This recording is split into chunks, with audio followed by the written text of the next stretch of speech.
Yep. We are. All right. Hello, everybody. We'll give it a moment because no one's viewing yet. I'm going to do a quick test, and you may hear some echo for a moment, but I'm going to make sure that we are set up to public. It says we're at public, but I'm going to view it on Facebook real quick, and that's going to give me the echo. All right. And I want to... What was it here? Where is it? Yeah. Live, we got 2 viewers coming on. I'll be right with you guys. I'm just making sure that setting. Okay, you know what? It looks like we're good. Let me close out of here. It says we're set up to public. Like I said, sometimes I don't see all the Facebook comments in the stream, but hopefully I will. We got 3 viewers currently going on. And so, hello, everybody. Michael Grassia. I'm here with Matt Hansel, who is an amazing cartoonist. He works for American Mythology currently, doing the Underdog Comic. And you want to tell us a little bit about yourself? Sure. Hi, everybody. It's nice to see you all and connect in this way that we now will get used to. I've been working with American Mythology for a couple of years now, working on mostly on Underdog, but I've done a ton of work, especially coloring on Rocky and Bullwinkle and Casper and Pink Panther and all that fun stuff. What else do you want to know about the? I'll get to you in a second. Hold on. Mike Lopez is joining us right now. Oh, hello. And I think so. It's a black screen. He just joined. So. Hey, here we are. There he is. Okay. Hey, just popping in here. Welcome everybody to the IncrediChat tonight. Obviously Matthew and Grassia are here tonight. So once again, welcome to the IncrediChat. We're just taking care of some other things I gotta take care of for some kids from school this evening. So I'm only on here very quickly, but we got a bunch of people watching. I'll be monitoring it over on our other media forums here. Matthew tonight here talking about Underdog and other cool comic stuff with Grassia. Tomorrow night, Tim Clark, Dark Crystal, Boglins, and Sectar. So definitely tune in for that. Dark Crystal is one of my favorite movies. It's an awesome movie. We know quite a few people who worked on that movie or had some time. I was talking to him about that before we went on live. So, and we might have some more guests lined up connected to the Dark Crystal. So we'll see what happens. Tim Clark being the first one. So, anyways, without further ado, give it over to Grassia and Matthew. Enjoy. All right, thank you. Do you want me to kick you off, or? Yeah, kick me off. I'm out of here. All right. Oh, we should have done the thing like in Batman, you know. It's one of my favorite Joker effects. So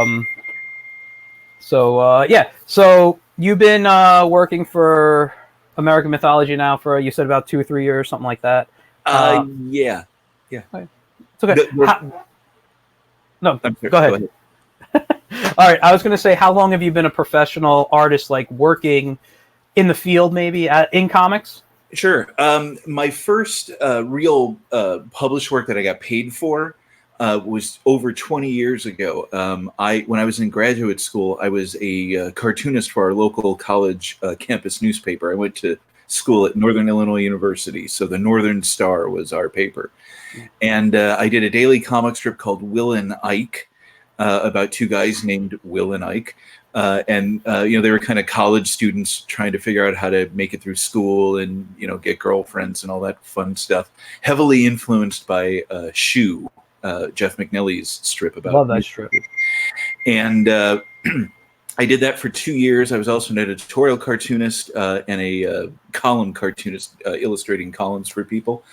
I did that and then went to work in government for about 15 years. Did occasional fan press kind of things in that time, but mostly I didn't think I was good enough to get into professional comics. And then quit that job and went freelance about 7 years ago, I think, 7 years ago, something like that. Okay. And 3 or 4 years ago is when I got my first job at American Mythology. It was coloring a Sherman and Mr. Peabody backup in Rocky and Bullwinkle #1. Okay. And that led me to talking to the publisher. And I mentioned that I happen to have a 10-page unpublished Underdog story from the 70s. And would they be interested in publishing it? And of course, they were very interested in publishing it. And I gave them the caveat that I got to ink and color it because it was only in pencil form. Okay. And they said sure. And as it turns out, DreamWorks wasn't that happy with the artwork. The 70s Gold Key Underdog book was very off model. And so they asked to basically have the whole thing redrawn. So I redrew it using that as layouts, basically. I'm sorry, is that the book that I showed? This one I held up earlier? Yep. So you guys, this is the book here? Underdog 1975. And is the 75 one, is it this one here you're talking about, or the... it's the first two stories. The first two stories. In the book. The Rubber Duck. Yep, yes. Rubber Duck. And I can't remember the title of the other one. Is that Bigfoot? Or no, Dog's Worst Enemy. Dog's Worst Enemy, that's what it is. Dog's Worst Enemy. I knew it was. And actually that book, if you can't get it anywhere, has just been collected in the Underdog Volume 1 trade paperback at comic book stores and available from American Mythology. I'm going to have to check that out. I'm a big Underdog fan. But I got a question here from Kenny Mendoza. I'll put up on the screen. Oh, sure. Which was your favorite cartoon show growing up? My favorite cartoon show growing up, it actually was Underdog. There are three things that really influenced me in terms of being a cartoonist and really cementing me wanting to do this for a living. One is Underdog. The other is the Dick Tracy comic strip. And the third part is the Adam West Batman TV show. Okay. And if you combine all those things and add in a little bit of the Ralph Bakshi Spider-Man cartoon from the 60s and the Christopher Reeve Superman movie from, was that 79 or 80? All of that is what makes me feel. Those are great influences. American Mythology was doing Underdog comic books. I tracked down one of the artists and said, "You have got to get me working on this book somehow. I don't care. I'll do uncredited background things or whatever." Because the last time they published Underdog was 25 years ago, and I can't wait another 25 years.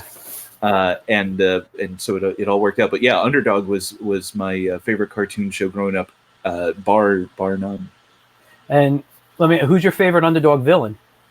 I really like Simon Bar Sinister because he's such an evil genius, but he gets used so much. I've developed a particular fondness for Batty Man over the years, and I think there's some really good stories that could be told with Batty Man. I like him because Underdog is bright and colorful and kind of represents the day, and Batty Man's kind of dark and represents. Right. Can you suggest stories to American Mythology, and even maybe write them? I have, and it's a long process to get approval because you have to go through DreamWorks, and it goes back and forth and back and forth and back and forth.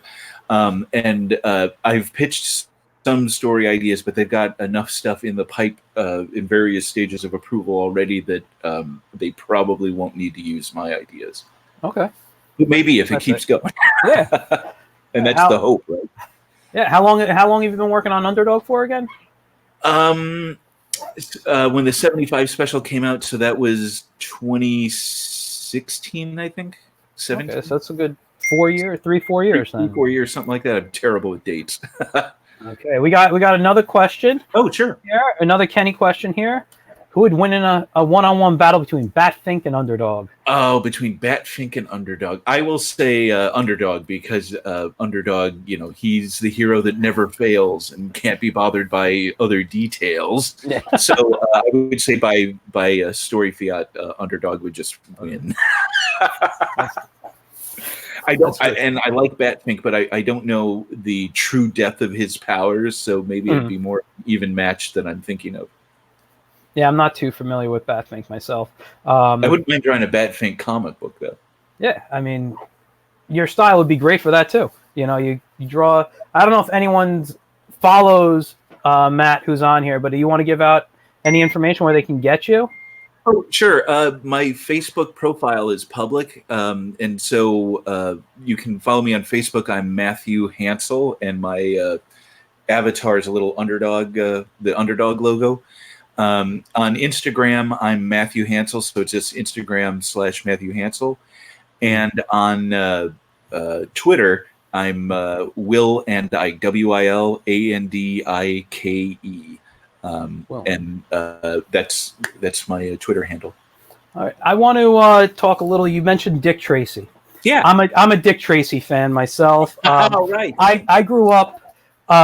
Just a little short story from me. When Sure. I was a kid, I grew up in a town called Mayapack, New York. It was about an hour and a half north of New York City, but we would travel into Brooklyn quite often because that's where my parents grew up, and we'd see family.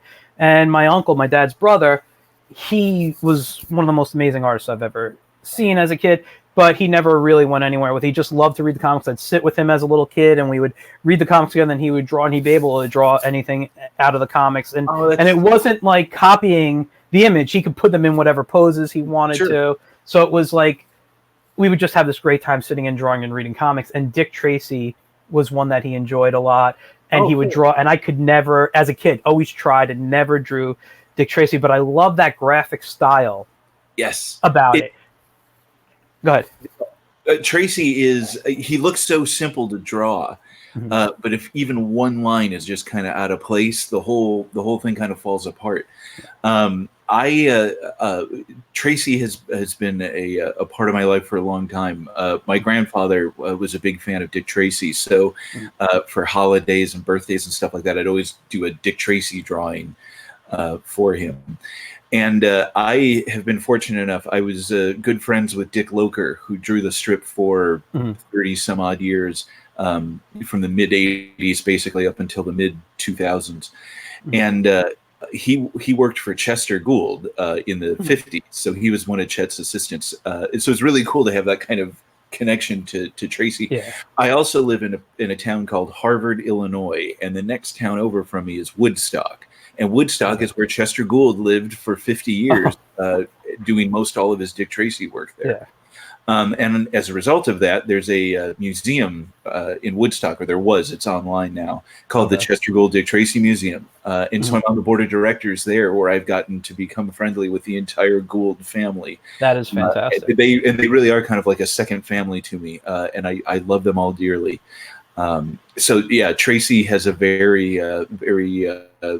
big place in my heart. One of the things I hope to do when IDW had the license a year or two ago, I approached them about doing a Tracy story, but they've since stopped doing that. So I don't know that story will ever get published. I'm talking to another publisher now about doing stuff, but we haven't gotten beyond the talking stages yet. But one of my goals is at some point, Joe Stanton, if you're watching, Joe, if you need a break from the strip, give me a call. I say that to Joe every time I see him. Yeah. I got actually a signed piece. You can't see it here, but on the side, I met him, I'll show you, those little like postcards, and it's like a regular advertisement. And it's his signature on it. It's up there. My drawing table used to be to the left of me here, and when I moved it to the other side, I just haven't moved that piece over, but I used to sit and stare at that piece constantly. I just really, really love it. Let's just get off Dick Tracy for 1 second, because I have a question again for Kenny, then I have from Kenny, and then I have another question. I'm going back to Underdog for him, and he's saying, if you could create a villain for Underdog, what's his name and look and villainous catchphrase? If I could create a villain for Underdog, creating a villain for Underdog would be an interesting proposition. They during the course of the show, they did a good job of creating villains that could match Underdog's intellect, kind of like Simon Bar Sinister, but also his brawn. Right, is very strong, and so you get characters like Overcat. And some of the alien folks that could do that. I would be tempted. I think Underdog is the Silver Age Superman, basically, or the Superman from the 50s. So I would go with a villain like that, and I'd be super tempted to kind of create Underdog's version of Doomsday. I wouldn't kill Underdog, but maybe a truly kind of mindless, monolithic beast that would really challenge Underdog, because he can't really outsmart it, and he might not be able to overpower him. So that might create some interesting narrative situations where his two biggest tools that he uses might not be as effective. All right. That's a good question, though. That's something to think about. Yeah. All right, I got a question for you, because I see Joe Ryan, who's somebody who views us a lot on here. He didn't say anything. He just said he still needs to see the Dark Crystal, but he's a comic artist. He went to the Kubert School, and cool. He's looking to, I feel, break in. He's always asking questions when we have artists on, and just to kind of help him out and other artists who are watching. What do you do when you approach a publisher, whether it's to first get the job with your portfolio, or if you want to pitch an idea? How do you go about doing that? It's no two people I've talked to have broken into comics the same way. Yeah. And I don't know anybody that's ever mailed in submissions to the companies and then gotten picked out of that particular lottery. The single best way, I think, to get into comics is conventions, which of course right now is a bit more challenging. Of course. But at the second C2E2, which is the big convention we have here in Chicago every spring, and this is probably 8-9 years ago now, maybe. Archie was there, Archie Comics. Yes. And I had just gone for the day. I was busy, so I just only had the day. I didn't have a portfolio with me even or anything. But I got to talking to one of the Archie editors and just kind of talk to him just like you and I are talking, kind of normal stuff. And asked them about their submission process. And the editor said, well, do you have any of your work with me? And of course I didn't. But he gave me his card anyway, I'm assuming because I wasn't a jerk. And I had a lot of back and forth with him about that, just kind of making contacts. Unfortunately, that never went anywhere or resulted in any work. But I really think conventions really are the best place to go, not only because you can get really good feedback from publishers in terms of whether your work is of the type that they're looking for, but you can also ask other comic book artists, especially if you're really unsure if it's publishable or not. Ask them kind of for pointers or what they see as in terms of strengths and things to work on and stuff like that. The way I got the American Mythology job was even different than that. Like I said, I saw they were doing Underdog, so I was trying to figure out how to get in touch with them, and I didn't know anybody there. But I saw that Bill Galvin was penciling Underdog, and I knew Bill from Archie Comics because he works at Archie. And so he and I were friends on Facebook, so I just sent him a message saying, hey, Bill, I see you're working on Underdog. I'd like to submit some stuff to American Mythology. I don't know any of the editors or anything. Could you make an introduction for me? And he asked me for some samples and whatnot, and he actually sent me a couple Underdog pages, and I inked and colored those. And he showed them to the editors and said, you're on the list. They really like your stuff, and if something comes open, they'll let you know. And I think it was a week or two later, Bill contacted me and said, I just finished up a Sherman and Peabody story. Do you want to color it? And I said, yeah. And so I got it done real quick, turned it in. They liked it. And that started the ball rolling, really. So it really is about connections and breaking into comics. I'm really convinced it's harder than becoming an actor or getting into radio or doing anything like that. Even though there are ample publishing opportunities and everything like that, it's hard to get a gig and get a regular gig and stuff like that. But if you are persistent and tenacious, like you've never been tenacious in your life, you can do it. Since I've been 10 years old, I've known I wanted to be a comic book artist, and literally every single thing I've done has been done with the goal of furthering some part of comic books. So I explained before we started filming that I wanted to go to the Joe Kubert School. Yeah. And even though I couldn't, the degrees I chose in college gave me tools that would help me do comic books. So I majored in journalism because journalism teaches you how to tell a structured story, right? Yeah. And it tells you how to tell a concise story and follow a format and meet a deadline, particularly a daily deadline. And it teaches you narrative structure, who, what, why, when, where, all that kind of stuff. And I went into broadcast journalism, which involves pictures. So there you learn about shadows and filming and camera angles and all that stuff. Because we were in with all the media production people. All of that is directly transferable to comic books. My political science degree taught me about how to navigate the politics of all of this stuff. If it did that. But even when I was working for the government for that long, I really tried to, with everything I did, to just kind of maintain focus on being a comic book artist and just thinking about that and doing it. We got a comment from, looks like Jessica Baker here, who says, "Oh, that's what? It just says, be persistent, be nice." Fiance. What? That's your fiance? Hey, no Yes. problem. Yeah, you can have family on here ask questions. I don't mind. Yeah, and she's absolutely right. Be persistent, be nice, and practice. I doodle constantly. You could ask her. I'm the same way.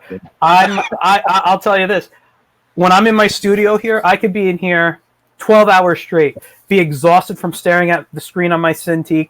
I get out to go sit in the living room with my wife. I have my drawing pad on my lap. My drawing pad. It's like, what do you do for relaxation? I draw. To my left is a bookshelf that has 48 sketchbooks on it that I have been doing since 1996. Wow. And a lot of those have really, in the last 5 or 6 years, I have really started filling up sketchbooks. You got to draw constantly. And John Byrne, X-Men Fantastic Four guy, told me once that every artist has 10,000 bad drawings in them, and your job as an artist is to draw constantly so you can get rid of all the crap and get to the good stuff. Yeah, I'm still working on my crap. I think not. Well, they don't come sequentially, as John told me. He goes, there are certain days where they somehow still sneak in there. I got two things here. Joe Ryan, who I asked the question for, said, "Solid advice. Thank you for the amazing insight." Hey, Joe, good luck to you too, man. And Kenny asked another question. Oh, sure. He's got, you're at a dinner party with 5 cartoon character guests. Besides Underdog, any era, who would it be? Oh, all right. So 4 other people other than Underdog. Let's see. I'm going to make a list here. I'd go with...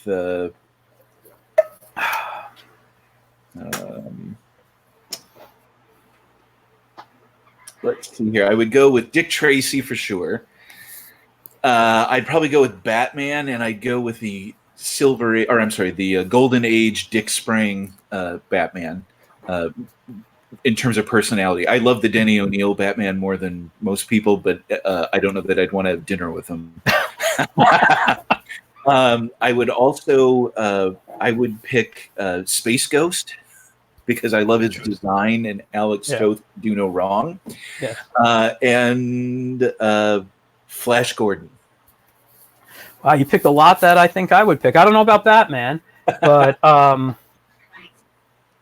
definitely. I'm a huge Alex Toth fan. A lot of my superhero stuff, when I draw it, is influenced by back in the early, late 90s, early 2000s, when I started doing independent comics. I was doing more of a Toth style. Oh, okay, sure. And that got me some golden, silver age, whatever styles type of stuff. And I still, those are my favorite. But we got Scott Baker here, and this is something I was going to ask you about. Oh, Marty Spud. Spud. I've seen the drawings. I've seen you post comics. I don't know if they were ever completed comics, but Marty and Spud. I love the style. I love the look. I have one right here. The part of the most recent Marty and Spud story that's been published. Okay. Marty and Spud is my web comic. That I started in 2012 at Go Comics when they had the Comics Sherpa. Yes. Thing. And Marty and Spud is a story about a little guy, Marty, and his cat Spud, and they go off on adventures. And some of them are totally imaginary. They imagine that they're off in a land fighting monsters and evil witches or whatever, and some of them are real. They go to a dinner party and mischief happens. I did it daily as a daily comic strip, black and white dailies and color Sundays, for a year and a half or 2 years, I think. I don't remember. At Go Comic. It's a lot of work. Yeah, especially because I was teaching and working at the government. That is a schedule that I don't know that I could ever do again, because I'm too old and tired. But it's shown up in a couple other places. It's really precious to me, and I am anxious to publish new Marty and Spud stories. But I want him to reach an audience. I don't want him to kind of land with a terrific thud. And no one reads them. So I've really been trying to find either a publisher or a platform that would work, that would get them kind of the exposure. And I'm not looking, like for a millionaire or anything like that, but just something where there's more than 5 people that might read it. Let me just say, have you thought of something like Webtoon? I have. They really encourage you to do the vertical scrolling format, and a lot of the stuff that I've done already is done in regular newspaper kind of format. And that's my preference, by the way. It's mine too, and it's not. It'd be easy enough technically to cut them apart and do them vertically, but the storytelling, they're designed to be read sideways, not up and down. If I was going to do the strip up and down, that would change the dynamics of how I tell the story quite a bit. So I really think I will probably just end up doing it on Patreon, and just kind of build an audience the old-fashioned way, doing it there. If I did it there, though, the format would be different. I do them as comic books, not as a daily strip. But they're very near and dear to my heart. The origin of Marty and Spud is Marty.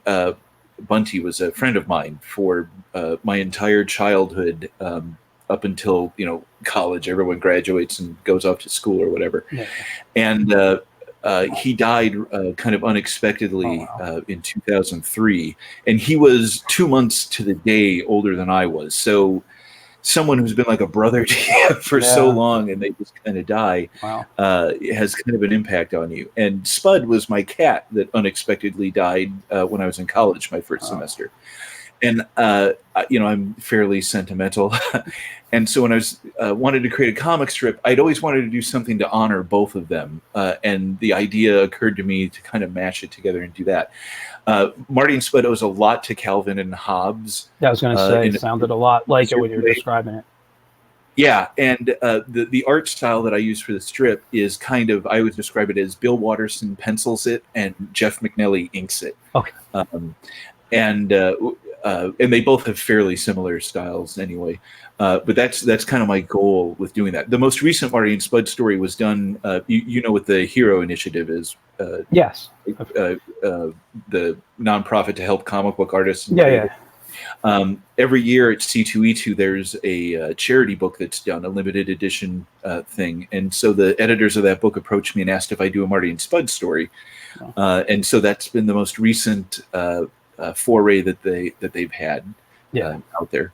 And if I can get it together enough in the next week or two, and especially since we're going to be on lockdown in Illinois until the end of April, I am working on a special Marty and Spud quarantine story. Oh, cool. And it will be the first time I have not done superheroes in this strip. I've done action adventure. I've done Indiana Jones. I've done a dinner party. I've done a Charlie Schultz, Peanuts kind of a thing. I did a Dick Tracy story, but I haven't done superheroes yet. So this first story, this quarantine story, is going to be with superheroes. Okay. Are there any up online still that people can read if they want to check it out? Or I don't believe currently it's anywhere online. I'm trying to think. I don't think it is at the moment. Because once they got rid of Comic Sherpa, it's just they kind of and that was and even though Comic Sherpa has told me time and time and time again that it's coming back and it's going to be better than ever, it's been 2 or 3 years. I know. I was going to say they've been saying that because I was, and it was a good site. I know. I have a couple of friends who are on there. One of them, Roger Phillips, who does the Gray Zone comic. I don't know if you know that. All about it, single panel gags about Alien. Great guy, funny strip. I read it every day. But I was getting ready to put something up on the Sherpa. I had an email login, I had everything. I was getting ready to pay, cool. and then it got canceled. It was like, when's this happening? So that comic disappeared.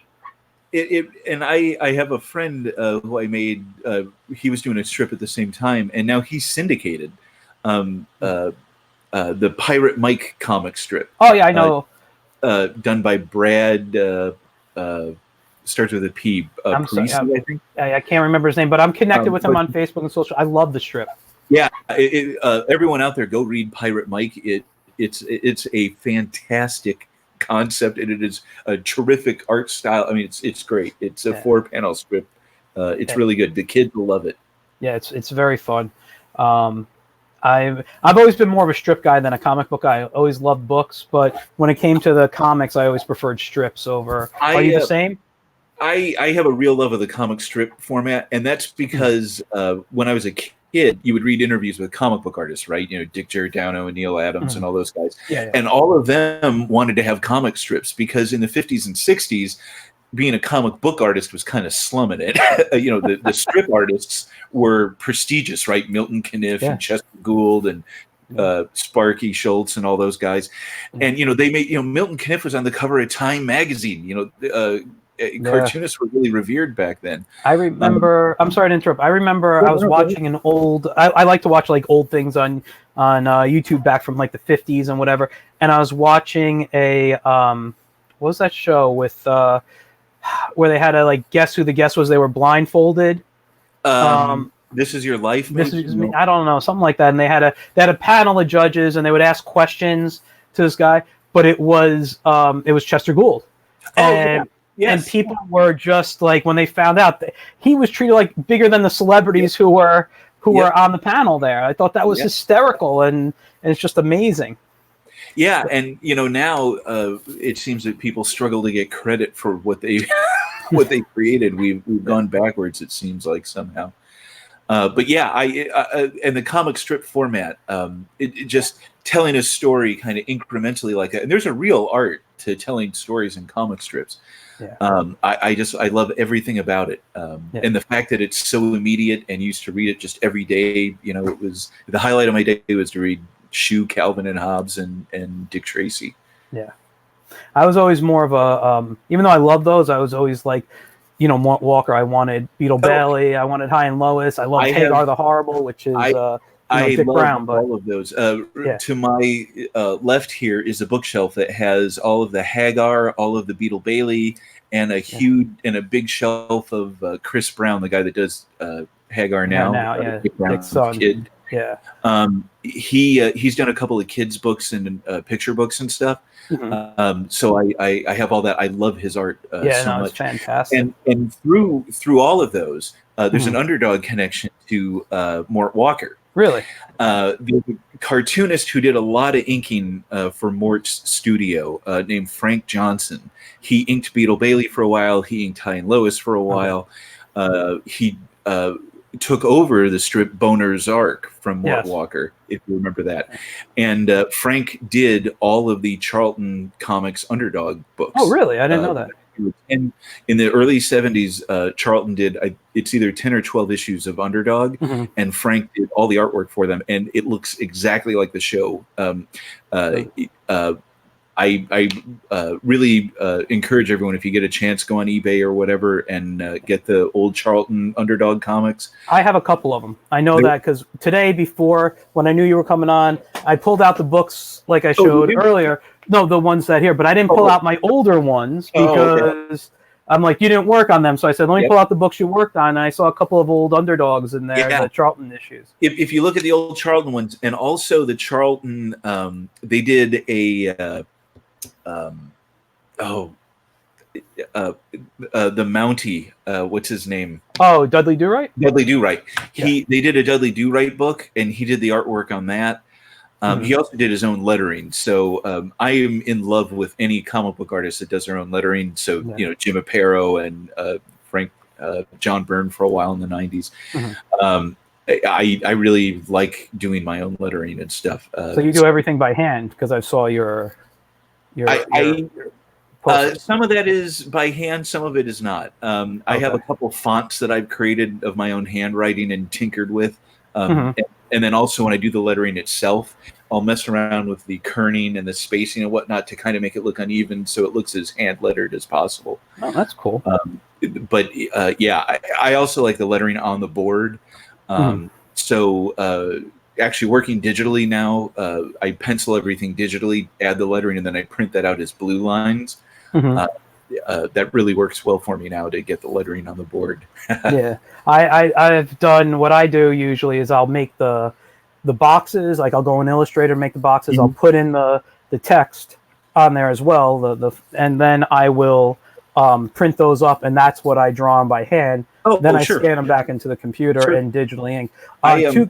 Let me just interrupt. Two quick things. Scott Baker said the show was what's your line, which is what I was thinking. Oh, thank you, Scott. And I do have a question from Joe, but let's just finish this up real quick. If you want to show something, or I was going to talk about process real quick. Oh, actually, talk about process. Joe just has a question about starting your own comic. If you want to answer that now, but we're on the process. We're talking about that. Let's finish up process, then we'll go to Joe's question. Create your own comiam. Yeah, let's do that. Okay. The way I work, even though I do penciling digitally, I still am married to my old idea. This is something Neil Adams told me about 30 years ago, and of course I listen to everything that Neil tells me. Neil said, stop drawing directly on the paper, do a thumbnail sketch, do a little tiny sketch first, and then blow that up. It'll save you a lot of time. So all of my comics now, I do on these, on 8.5 by 11 paper with a 4 boxes on it that are proportional to comic book pages. So I do these tiny little, like 2 or 3 inch tall pencil drawings. This is for a cover I just did for with Underdog and stuff. So as you can see here, it's got all the characters on it. Yeah. I scan that and into my iPad, and then I open that in either Clip Studio or Comic Draw, the 2 programs I used to draw in, and then do the penciling in there. And then, like with Underdog and stuff, it has to be absolutely on model or DreamWorks rejects it. Yeah. So I have a bunch of kind of half-drawn Underdog poses that I can then use and stuff too. So I get everything on model, and then I print that out on a blue line on the actual Bristol board, and it'll end up looking something like this. Yeah. And then this one I did it on 2 separate sheets, and then I ink it up. Okay. There's Underdog and and that's how I do it. I really like that, especially with the computer drawing programs. I love to use perspective, and it's sometimes a pain to rule out a perspective grid and all that kind of stuff, although I find it kind of zen-like. But in the drawing programs, you set up your grid, and then you can snap the lines to the grid so that everything is in perspective. And that has actually sped me up quite a bit. Use the technology. It's something you could totally do by hand and have, but it just makes it faster. Yeah. So that's how I currently work. And in terms of the question was about creating your own. I'm going to put it up here so you can see. It said, "What's the best advice for getting a creator-owned book out there? Should I pitch it to a publisher or try to create a Kickstarter to get it made?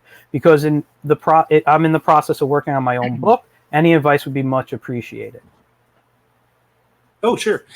I would say absolutely think about crowdfunding. Kickstarter and what's the other one? Indiegogo. Indiegogo. Thank you. Yeah. There's a couple other ones I think out there too, but those are the 2 big ones. I think that's a great idea. I know a lot of people that have published or gotten the funding to put out their creator-owned books that way and have been successful in doing so. I would say there's absolutely nothing wrong while you're working on the book, because obviously you're going to have pages to show and all that kind of stuff, of showing that to publishers and saying, hey, is this something you're interested in?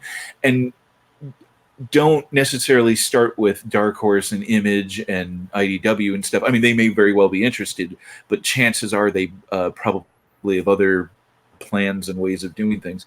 I would really look towards smaller independent publishers. There's a publisher in Indiana who I'm going to be working with very shortly called Guerrilla Publishing. And that's the kind of thing that they do. They they go around and look for interesting things and crowdfund them and get them published. So yeah, I would say create the work. Always create the work, and then worry about trying to market it and sell it and publish it later. Because if you create it, you have something to show people, and then they can decide whether they're interested in the idea or not. But yeah, I would say one of the things I'm thinking about doing for Marty and Spud, and that I'll probably do with this quarantine book that I'm going to work on, is Instagram. I think Instagram's a great format, especially now that you can. I think you can put like up to 10 pictures on there and have people swipe. That's perfect for comic books and comic strips. One panel, right? And just swipe, and you can have a lot of fun with that. I think. No, I got. Go ahead. Sorry, go ahead. No, go ahead. I just wanted to add a couple of things to what you were saying. But if you want to finish, I'll let you finish real quick. Or I don't know that I had much to add other than to just hit the convention circuit and talk to everybody. Joe, one of the things that I did when I started was we would create ashcan books. I don't know if you know what an ashcan book is, but it's basically, this is the very first ashcan I ever created. It was about my character, Plunger Pup. And it's a short story. It was like 12 pages at the most. Oh, that's really cool. And it shows, some of the story, what you can do. Now, when I created this, I don't have a lot of detailed backgrounds. I was kind of keeping it comic strip-like and stuff. But sure. But this, which is more simplistic backgrounds, unless you're doing something like Dick Tracy. But yeah, so you could create an ashcan. Like it could be something. This was when I redid him just to give it a test. Where's the camera? So it's really 8.5 by 11 paper, folded in half. A real mini comic, yeah. Yeah, so it's like that. But yeah, that's great. Also, Instagram is fantastic. I will, especially if you're doing more strip-like stuff. I ran a strip last year for about 6 or 7 months. It was called The Wiz. I don't know if you've seen it. I remember that. Yeah. And I ended up. It's just. I don't know if I mentioned it on here before, on the previous streams, but I ended up catching pneumonia last year in May. And oh no! When I was in the hospital for a week because I have other medical issues, so it was a longer stay, a lot of other stuff. And one of the things was I was working almost 7 days a week between making the strip, having a day job, doing shows, all this stuff. It takes over your life. Yeah, it made me reevaluate a lot. So the strip kind of stopped. Also, I always, I say the Wiz and I just kind of stopped talking to one another. I'd love to bring them back, but I would. But Instagram was the way I was publishing it, and it took me about a month or so before I started getting regular views. I'd get, in the first few weeks it was friends and family, but eventually it picked up. I'm still getting people liking the page on my Instagram page. Cool. But I haven't published anything since last May, so. There's an audience. They're hungry for material. Yeah, exactly. So we got here another one from, another comment here from Jessica that says, make friends at small cons, full of artists making their way and supporting each other. Yes, I will say this. I've shared on here that I have medical issues. I don't know if I ever said, I'm a 2-time kidney transplant recipient. And after my second transplant, I had a rough recovery. The medication I had my hand shaking, and my hand shakes a little bit. I can kind of control it now, but my hand was literally like this. I couldn't draw for 8 months. And when I got my ability to draw, I had to kind of redevelop a new style because my hand couldn't do what I was doing. Mm-hmm. And when I started doing cons again, this is going back to like 2012 because I had the transplant in 2011, the second one. I did that. I went to smaller cons. I'm like, I'm not doing the bigger shows. Let me do the smaller shows. And I met a few people and I started getting work again because I was at the smaller shows. So it's, and this is one of those businesses that everyone knows each other, especially this day and age with social media.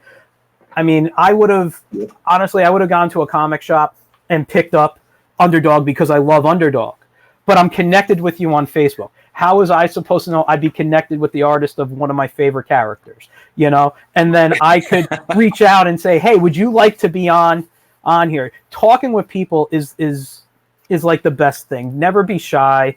You know, most artists are really great people. I've only met a few that I would say are jerks. You know, most guys are really just cool to come up, talk to, and chat with. That to me has been one of the most,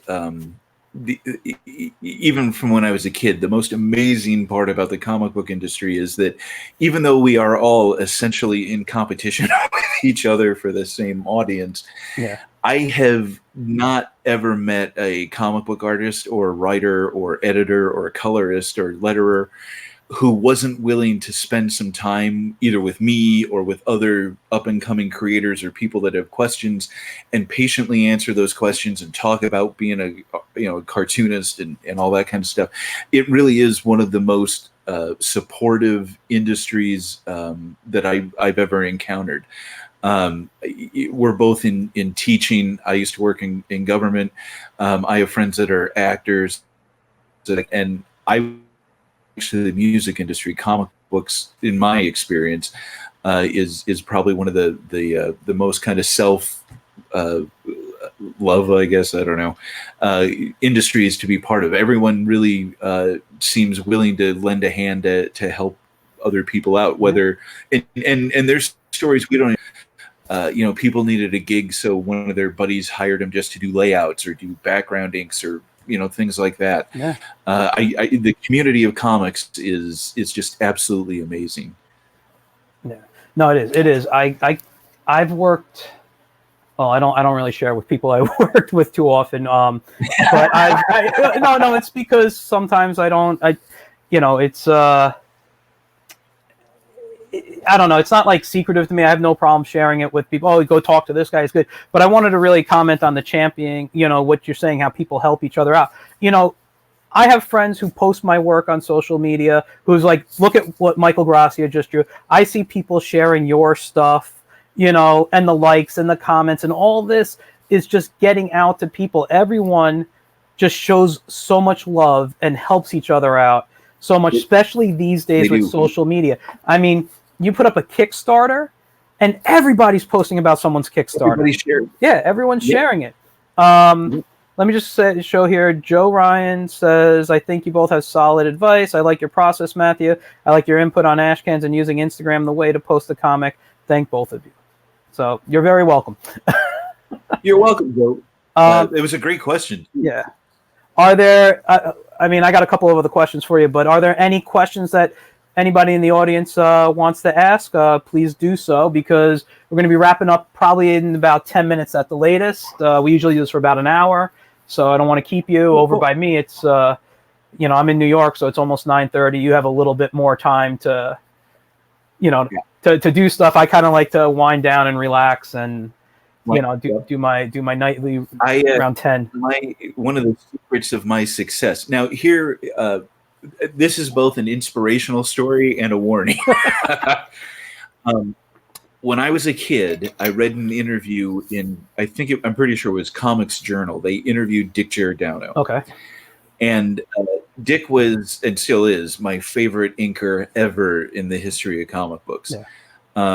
He and Neil Adams together make magic that I only wish I could get close to. I completely agree there. They're great. And Dick was always an idol of mine because he was the guy who had a day job, right? He was executive editor of DC Comics, or always worked as an editor or whatever, but also inked comic books, right? He did a lot of inking. Yeah. And so I always thought that I would probably never be good enough to get a regular monthly gig, but I might be able to ink and have a civilian job or something on the side. And in this interview with Dick Giordano, he talked about how he got so much work done, even though he was working during the day at DC.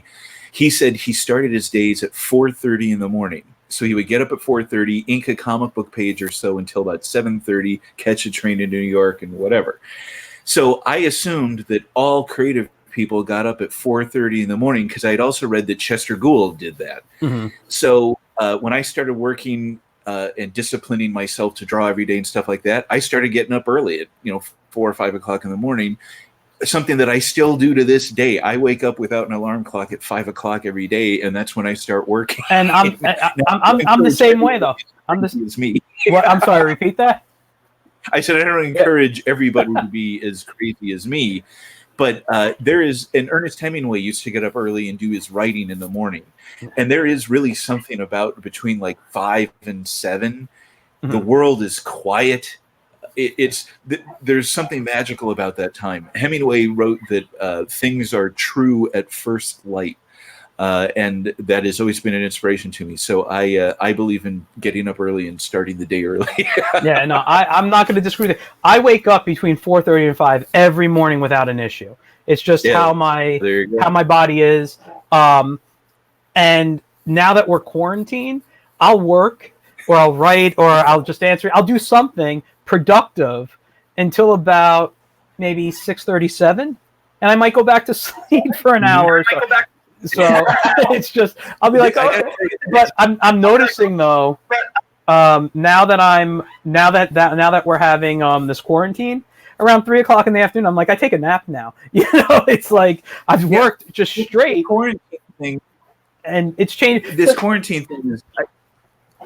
I see so many people, and I really honestly feel so sorry for so many of my friends with kids and civilian jobs, because they're trying to do their regular job plus do telelearning or e-learning or whatever they call it. Where I teach, the community college I teach at, we're just doing synchronous or asynchronous online instruction. So my days really are totally freelance. Because teaching for that hour in the morning or whatever is kind of an abstraction, because the kids are there but they're not really there, and we're not doing this kind of stuff. It's more they go off and do things, and if they have questions I answer them. So it's been weird, and it has really played with my my sense of time. It's kind of funny. I forget which day of the week it is, and like like at 3, I'm like, oh man, maybe I'm gonna go take a nap or something. It's because I can. I've been since this has started, as of actually officially last week. I've been streaming on YouTube for some of the students. Like I'll just do art, and here's an hour of cartooning, and I also make short videos because I work with elementary, so I do pre-K to 6th grade. So I'll make pre-recorded videos like in the morning at so tomorrow maybe I'll wake up and record for 10 minutes.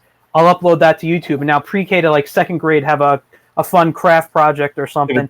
And then from 1 to 2 I go on YouTube and I teach something. I'm doing basic cartooning stuff and whatever. And they ask questions. I interact. It's kind of like this, except I'm drawing. And that gets a lot. That actually gets tiring. It's like it's a little more. Sometimes I feel it's more. Extra steps. What?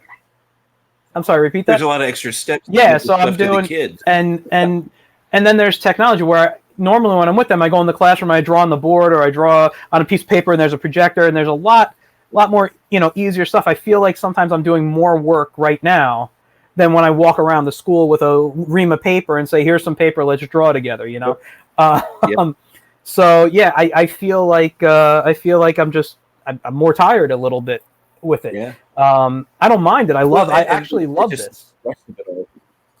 What? I'm sorry. It's just the stress I think tires people. Yeah. But I will say this. I don't know one artist on that I've seen on any social media that's posted that they're bored with their quarantine. We have to be the most. We have to be enjoying this the most out of anybody, because we always have something to do. For me, the biggest downside is that I had taken to going out to lunch once or twice a week just to get out of the house. Yeah. And there's a diner in town that I like to go to, and so with the quarantine, that's not there. Yeah. So it's like the most simple, basic thing in the world, just going to lunch. Yeah. But no. I'd rather rather keep everybody alive than go have a tuna sandwich somewhere. I completely agree with you. We got a couple more comments here. So Joe said, cool. I agree with most creators are amazing and everybody is supporting each other. Yeah. Jessica told us this. This is no joke, ladies and gentlemen. Dude is up and Adam before the sun every day freaks the cats out. I think that's. I have my main studio is on the second floor of the house where. So to keep things quiet, I actually have an auxiliary drawing table, light box, and art supplies downstairs. And so in the morning, that's where I do all my creating is downstairs. Yeah, I use my iPad a lot, or like the morning for me is set to. I have a clipboard with a bunch of paper because I draw so much. I'm tossing paper out like crazy. There you go. Yeah. So, like that's what I sit with in the morning, and I do that. But yeah, it's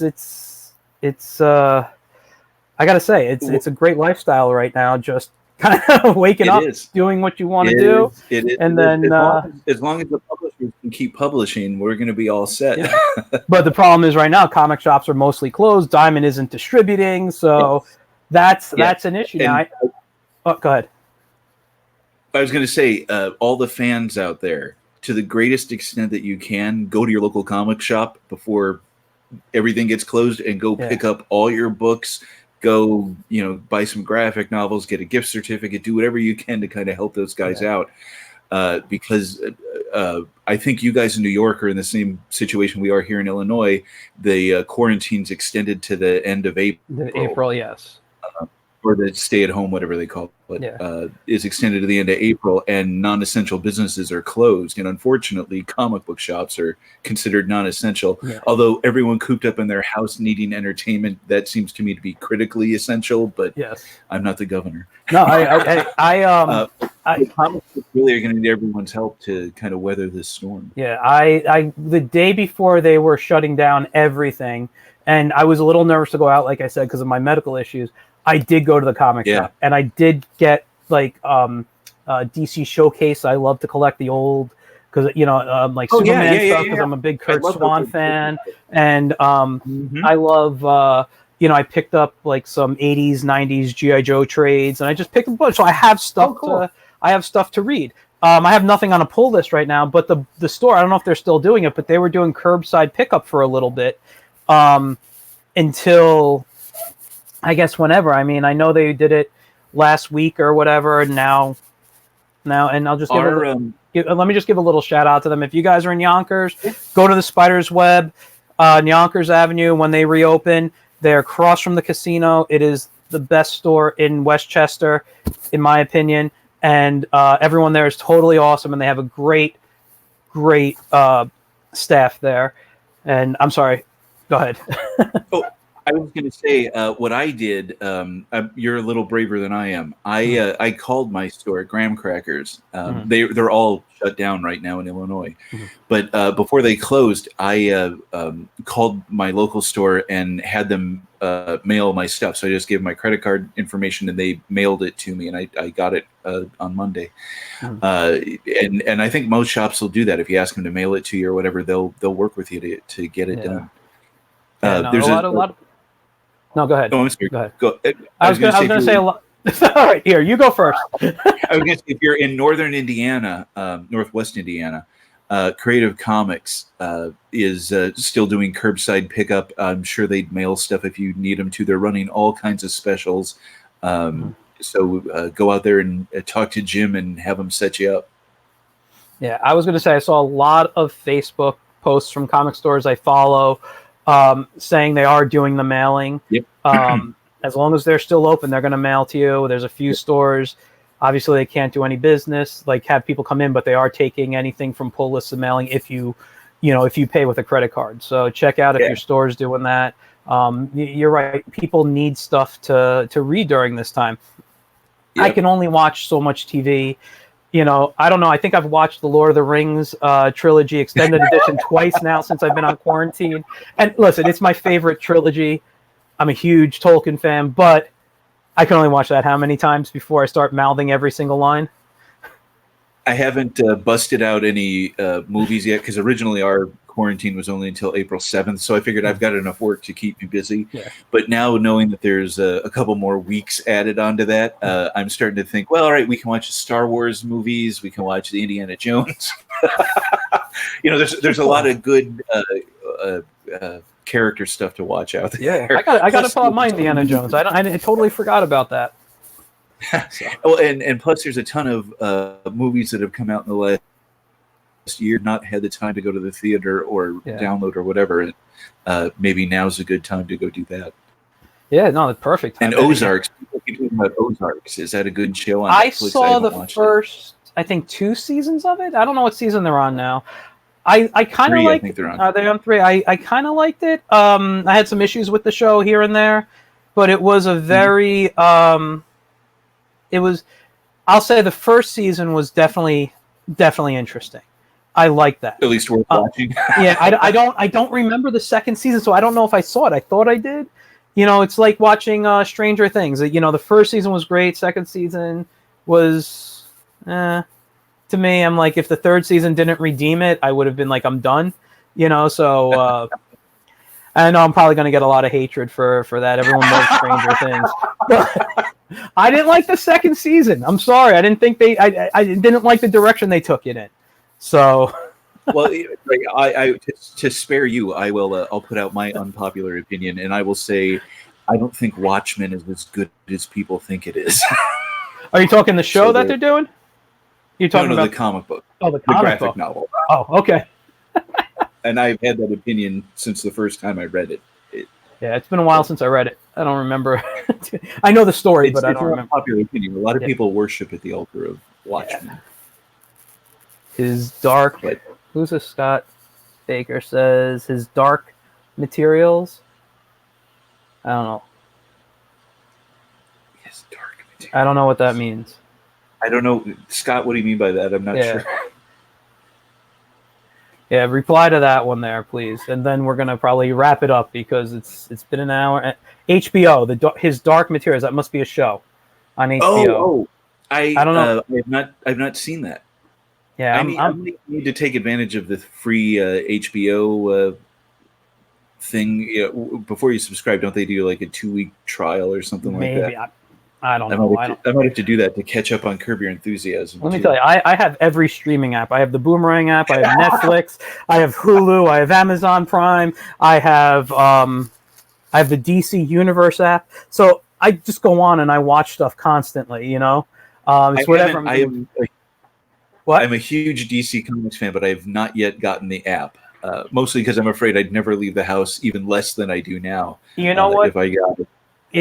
I really like it. What I got, the reason I got it is I just like, it's my birthday. I'm treating myself to a birthday gift. And that's what I did. So I did it for a year. The year still isn't up yet. But they have a lot of good, for the most part, movies, old cartoons, if you want that nostalgia feel. But what I love is I get to read old comic books on there that either I owned and the whole catalog. Right? It's not current stuff, but yeah, a lot of the older stuff is on there, and I think it's maybe a year or two old. You'll find books. Okay. But like, I'm a big Dr. Fate fan, so I get to read some Dr. Fate, like the original stuff, and it's fun. It's fun to do that. And Scott says, please ignore him. I'm sorry, I read that comment. I should have ignored it, but he's. But yeah. So anyway. The show now, Scott. Anyway, we should wrap this up because we've sure. It's been great, and I'm sure you and I can talk a lot more. I've totally enjoyed this. It was good getting to know more about you and your work. Fantastic. Is there anything you want to promote before we say goodbye? I will say in April. Well, maybe not in April now, but when comic books come back to the stores, there's an Underdog in Space book that is coming out that I did some coloring on. It has reprints of some old Underdog stories in it, but it's got a brand new cover by John Raber. Someone... Oh, you froze for a second. Tennessee tuxedo. I'm sorry. Can you repeat that? You froze for a second. Can you hear me? You're Oh, a yeah. little shy. Yeah, go ahead. In April, okay, when comic books come back, there'll be an Underdog in Space special coming out that I did some coloring on. So that's my newest thing from American Mythology. And also follow me on Facebook and Instagram because Marty and Spud are coming back very soon. And you'll be able to read their adventures on Instagram, on Facebook, on Twitter. And also I will be starting up my Patreon, and hopefully that'll get us to do new Marty and Spud books. Awesome. Thank you very much. It was been great hanging out with you, and I look forward to talking to you again at some point. This is great, and thanks for having me. This is a lot of fun. Anytime. So you guys, thanks for hanging out with us, everyone. Thanks for coming to the IncrediChat, and I will see you guys next time. Everyone have a great night, and don't forget to tune in tomorrow with Tim Clark who's worked on Dark Crystal and the Boglins. Ooh, all right, that'll be fun. Yeah, check it out. All right, peace, man. Bye.